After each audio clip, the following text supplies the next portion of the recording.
The Boston Celtics have had quite the past few seasons. Obviously, we've seen them 2 finals appearances, 3 conference finals, and a championship, all in the last just 4 year stretch of basketball. And we see them entering an extremely intriguing offseason where they're going to have to make a lot of moves to shed a lot of salary, which they already have done.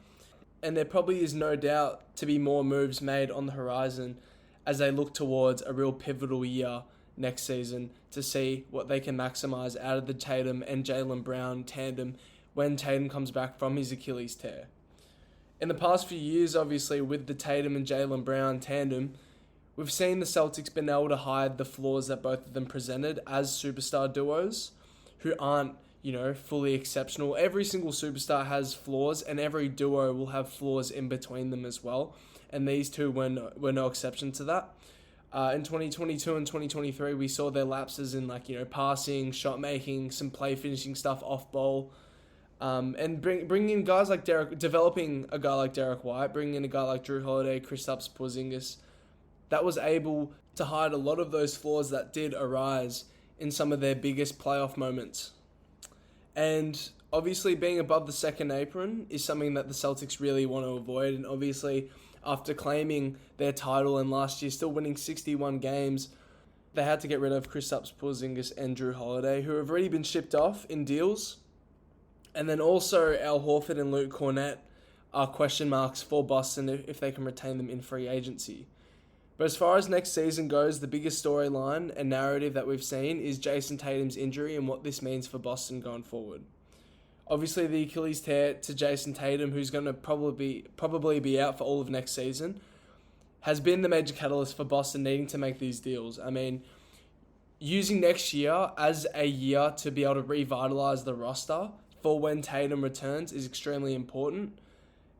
We talk about the importance in making the right moves as well. You really have to maximize the greatness that Jayson Tatum still has to give. He's in the heat of his prime. He just came off the best year he's played in his career, probably a top 5 superstar in this league. You got to make the right moves to be able to welcome him back into a winning scenario where he can contribute as that top tier superstar that he is.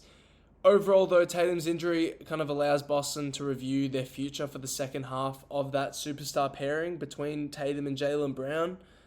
They've got to see how they can maximize their championship window with these perennial All-NBA candidates that they do have, and they've got to make sure that they do make the right moves. It's an extremely critical period for the Boston front office, but I do believe a franchise like Boston will have no doubt they will approach this situation with absolute maturity. They'll take advantage of what is a bad situation, and it seems as if they are on the right track already with their first few moves already made to open up cap room for the future. And Drew Holiday's departure was the first. Drew, for his Celtics tenure, he was absolutely terrific for his 2 years. Obviously helped them achieve the title, absolute defensive stalwart, upholding team versatility at the highest level. And he probably was the picture-perfect corner spot-up and secondary playmaker that they needed to win the title. He just brought everything they absolutely needed. He brought switchability defensively, elite screen navigation, elite isolation defense from positions 1 through 4. Exceptional role player and winning impact that he brought to the team. And with his loss, the Celtics don't necessarily need to fill his defensive presence. They have real point of attack defensive pieces. Obviously, they have Derek White. They can rely on Jaylen Brown as well. Hopefully, they got in return Anthony Simons in this trade, and hopefully they can maximize the aggression from Simons, hopefully utilize a lot of those athletic tools that he has to form some real, some screen navigation tools between Derek White and Simons at probably what will be the starting backcourt for this team. It's important to know that filling in Drew's defensive role and the talent that he brought on that end is also just a near impossible task to do. He's one of the top 10 defenders in the NBA. You have to live with the changes to your defensive ceiling overall, and I think going into a developmental year when you're not expecting to win a title, I think that's extremely important. But obviously, establishing those habits for Anthony Simons as soon as he enters the Boston locker room is extremely important if they think that they can rely on Anthony Simons to actually be a pivotal point for this mini Boston rebuild that we are probably on the horizon of seeing at the moment. Obviously, losing Drew Holiday kind of deprives the Celtics of veteran maturity that they did have. Obviously, bringing in a talent like Anthony Simons comes with a lot of growth and development as far as cutting the bad tendencies and the bad habits that he has from his days, as he spent most of his career really as just a tough shot maker in Portland, living off creating and taking relatively poor quality team offensive looks, and something that Boston really despises. And I think Simons, though, what you can look towards is that he brings a ton of tools that are extremely intriguing. He comes in just off last season as a 79th percentile pick and roll ball handling scorer. He's got obvious shot-making talent, 70th percentile spot-up player, which is something that Boston's going to want to utilize a lot of, 80th percentile handoff creator, which is very similar to the production style of guys like Derek White in the Celtics offense, and something that Boston can really try to scope into and get the best out of what he is as a talented shot maker. For Anthony, I view him more as like a more valuable tough shot maker than a guy like Jalen Green. He's got a bit more height and efficiency as a pull-up jump shooter. Not a great passer by volume or like willingness to, but he can still move the ball, and mostly that stuff is developed and ingrained through living and breathing within an offensive system, which he has the entire offseason to do and get used to. In terms of trading Jrue Holiday, the Celtics got back a decent claim. You know, you get some upside. If you can fine-tune the poor shot selection and weaponize the athletic gifts that Anthony has, that will be extremely crucial, and this can pay major dividends in the future.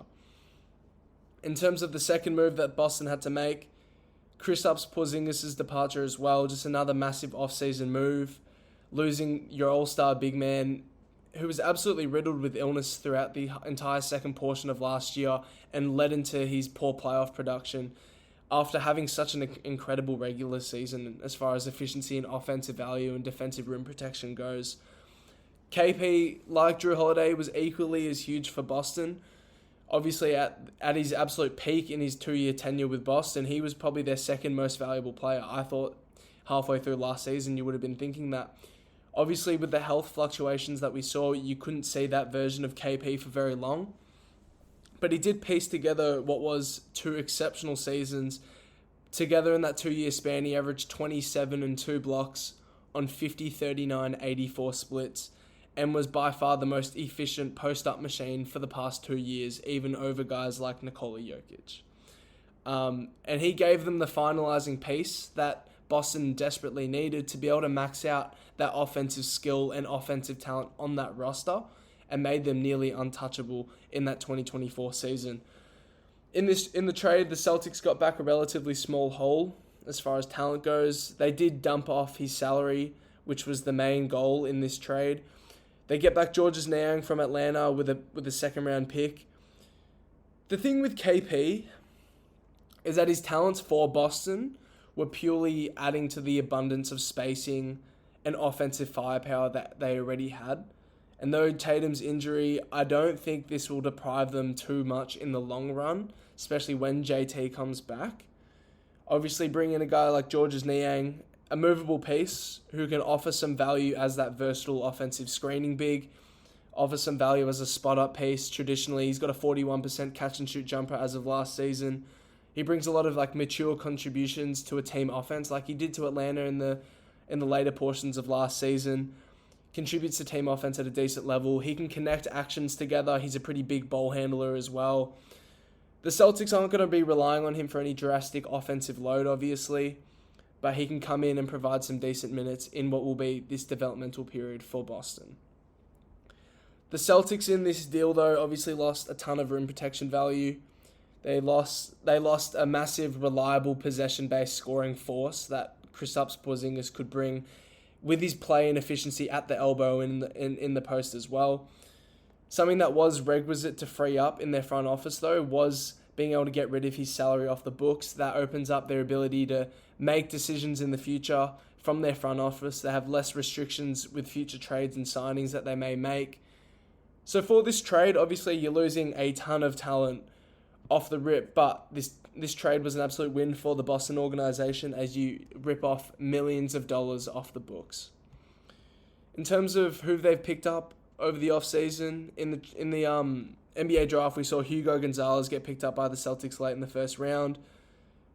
Along with these moves, bringing in a guy like like Hugo from Spain. He brings this combo wing look to Boston's bench. Extremely intriguing for the future for Boston. They haven't really brought in anyone with high upside from the draft, and I think Hugo brings in some really good value late in the first round. I mean, for Real Madrid last year, he brought some of that growing off-ball movement impact as well. He's an active cutter, patient second-side shot creator. He has some favourable athleticism tools, especially for coming out of Europe as well. He's got some nice burst and play finishing tools, which are really valuable for Boston's offense, especially when Tatum comes back. He also finds himself as like a very useful rotation defender, which is a massive piece for Boston. Great lateral energy, great in passing lanes, at disrupting passing lanes, excellent at instinctually like making decisions in terms of like stunting, doubling, and limiting advantages. So he's a very high level off-ball defensive prospect on the wing, and he's had some real experience playing for Real Madrid last year. And when you review his international stats, it's important to take it with a grain of salt. He played for an extremely professional basketball team that does favour those veterans. And I'm sure we'll see him bring some real juice to the Boston bench, I presume, last year. And the Boston Celtics should be extremely happy, and I'm sure they are, with bringing in a really mature role player to the squad. Now, as far as the Celtics roster construction goes for next season, I don't think any other team other than Boston really will see a bigger change throughout, like, you know, their star talent, the different roles and opportunities that will open up in their roster. I mean, talk about losing guys like Kristaps Porzingis and Drew Holiday, two guys that are arguably top 50 players in the league, but two guys that can bring all-star holistic impact to team-level success.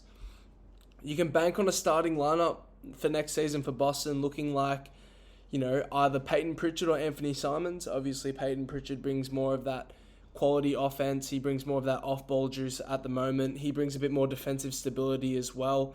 At the point guard position, a bit more connective playmaking traits in the Boston offense.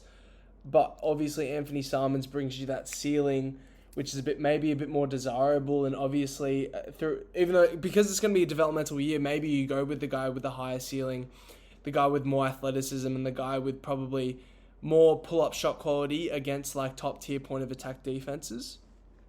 And I think you'll see either one of those two sitting next to obviously Derek White and Jaylen Brown, and that will make up the backcourt. And you'll probably have a front court of, you know, at the moment it looks like you'll have Georges Niang and Luke Cornett. And unless a trade is made to bring in another guy who brings two-way athleticism at the 3 and 4 spot, that's something that they'll probably really want to do if they want to be competitive next year. It looks like a Niang and Luke Cornett, if they can bring him back, will be the front court for next year. Obviously, for Al Horford, he can't really play extremely taxing minutes at this age, and there's a big possibility that he will retire in this offseason. I think your biggest way to, you know, entice him into, you know, staying is really just giving him that feasible bench role that he can, like, that you've given him the past few years. Obviously, he's better than Luke Cornett and Georges Niang with everything he brings to the table. But you can't really have him at, 38, probably turning 39, playing this sort of high-taxing minutes.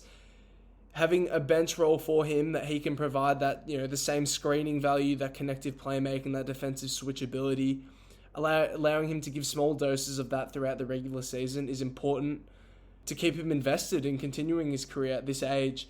And that is probably the biggest if for Boston as they head into next year. And especially because next year isn't really one of top-tier contention for Boston. They're not really aiming to win any title.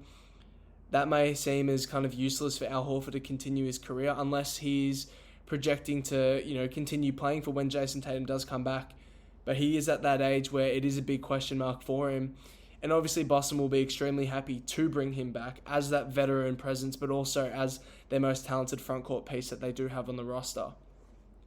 As far as the depth chart goes, I could see a guy like Hugo Gonzalez, though, slotting right in with rotation minutes. Obviously, he's got the maturity, he's got the connective traits in a movement offense, playing European basketball as well. But I think the defensive energy is the most infectious part in what he could bring, and what is going to be it's going to be an underwhelming front court as it is. Like, you've got Luke Cornett, Georges Niang, Al Horford. You might as well in this developmental year try and develop these young guys, and Hugo Gonzalez is extremely talented overall. The other mature 23-year-old rookie that they have, Amari Williams, coming out of Kentucky, a 5-year college vet. between Drexel and Kentucky. I think he could come in and also play some rotation minutes as well. He brings valuable traits to Boston. He brings more of that high upside role player. And he delivers his offensive impact in like a Derek Lively type of sense. He's more of that perimeter ball handler. He's got a lot of fluid mobility as well. He's a decent level. Like, with the mobility, it grants him more like, advantages when he's like cutting and as a rim diver as well and rim roller. And he's also got that high quality passing DHO fulcrum in his DNA as a big man as well, and that's how he contributes. He's also defensively, he's got the athleticism as well. He's got the mobility. He's got the projection to be able to actually switch on the perimeter as well. Safest bet, you're going to get a lineup of Anthony Simons, Jaylen Brown, Derek White. You're going to have your front court. At the moment, it looks like Georges Niang, Luke Cornett as well. Underwhelming defensively, of course, but that'll be your starting unit.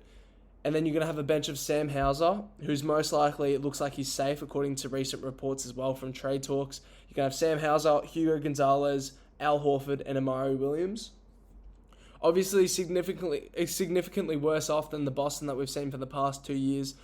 But obviously a team and a roster that's decent enough to still have relative success as a top 4 contender in the weak East. They have enough star power and opportunities for rotation development. And if they can get that right, they can satisfy what may be a real pivotal year in Boston's franchise. And a season that may be the catalyst for their future contention going forward when Tatum does come back. Boston's ceiling to me for next year, I think they're a top 3 seed in the East. As a ceiling, their biggest rivals as far as regular season success goes will be like Cleveland. I think Orlando's ready for a massive year, and I think New York as well, with a bit more consistency throughout their lineup. But obviously their floor is probably a play-in seed. I don't think Jaylen Brown is that top-tier superstar anymore. I don't know if Derek White is too capable of the on-ball duties of a second star on a top-tier regular season juggernaut anymore.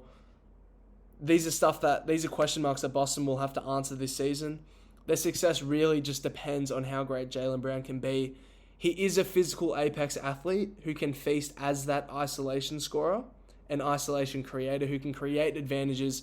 Hopefully he can grow that passing toolkit as well as the lead initiator for a season, and that may be able to pay dividends as well when JT comes back. And obviously banking on Derek White's ability to actually produce at like a star level. Obviously you're relying on his advantage creation as that threatening volume jump shooter. How valuable can he be as a second star on a team? I don't know. I think Derek White is an absolute stud in this league. Don't know if he can really take many more on-ball duties at a rate that will allow him to uphold his top-tier efficiency as a perimeter scorer. But obviously their depth going into next season will be extremely interesting.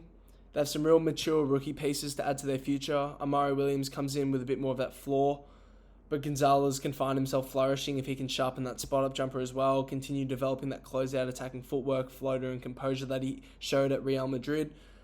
And Boston they just have such an exciting chance to rejuvenate what was an aging situation and find who they want to prioritize in their next phase of contention as well.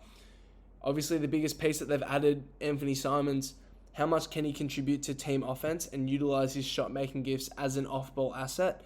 This stuff will be extremely interesting. He's got the athleticism, intriguing stuff, and he can be what can be a huge avenue of advantage creation is leaning in towards that athleticism for Boston as a driver and explosive guard who can create advantages in that sense as well. Boston have themselves an amazing opportunity here to develop their future for when Jayson Tatum comes back, and it looks like they've already jump-started that process this offseason.